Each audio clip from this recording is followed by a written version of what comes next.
Selamat pagi, Bapak Uskup, para romo, bruder, suster, frater, dan seluruh umat dimanapun berada, berkah dalam.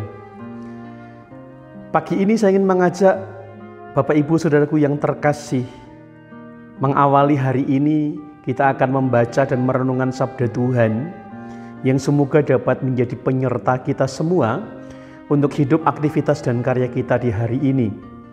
Kutipan Injil hari ini diambil dari Injil Matius pasal 12 ayat 14 sampai dengan 21.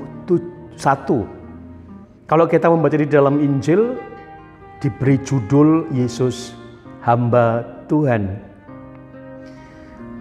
Tetapi kalimat pertama atau ayat 14 dikatakan demikian.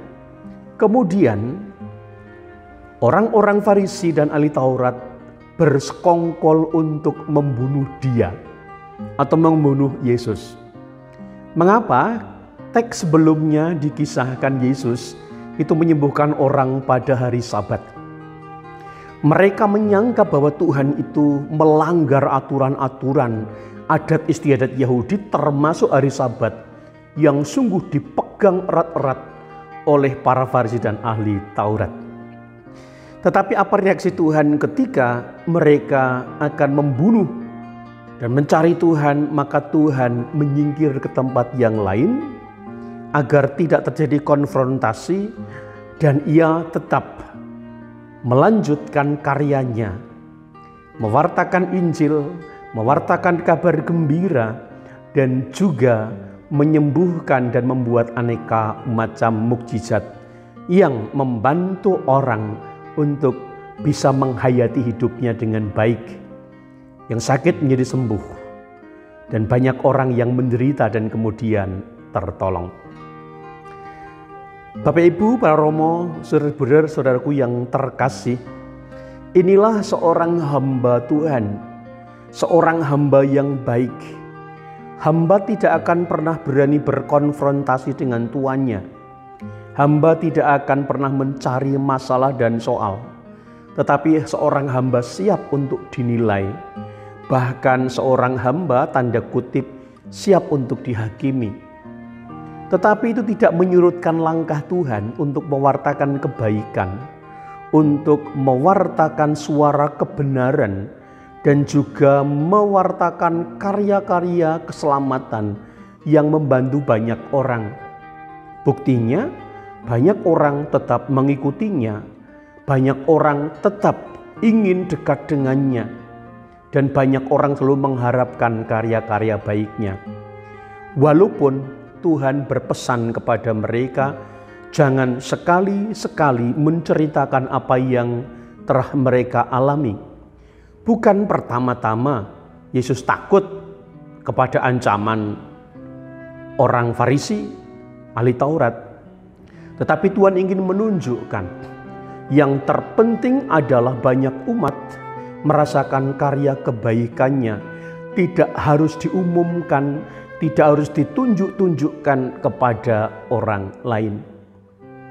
Maka kita belajar dari pengalaman ini, Tuhan sungguh-sungguh seorang hamba yang rendah hati. Ia hamba yang tidak akan mencari puji diri. Ia hamba yang tentu tidak akan menggunakan kemampuannya, bahkan kehebatannya untuk ditunjuk-tunjukkan kepada banyak orang. Sekali lagi kita belajar satu keutamaan dari seorang hamba Tuhan yang bernama Yesus. Ia adalah hamba yang sungguh-sungguh rendah hati, yang selalu menjalankan apa yang harus ia jalankan demi kebaikan banyak orang. Mari kita pun mencontoh Tuhan untuk menjadi hamba-hamba yang sejati, hamba-hamba yang setia. Apapun tugas dan panggilan Anda semua, mari kita hayati sebagai seorang hamba Tuhan.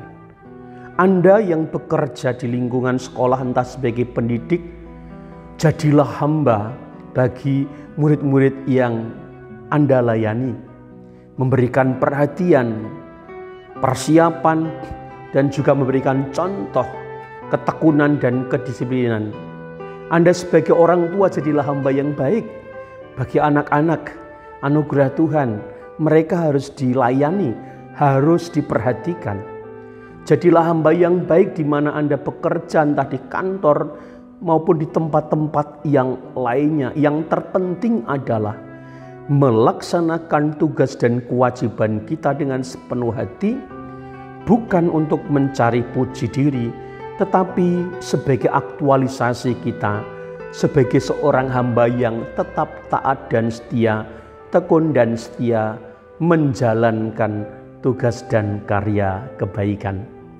Saya Romo Stefanus Istoto Raharjo PR, Ketua Komisi Kateketik Kefikipan Kedu, mengucapkan selamat pagi, selamat mengawali hari ini. Jadilah hamba-hamba yang baik bagi Tuhan dan bagi sesama, berkah dalem.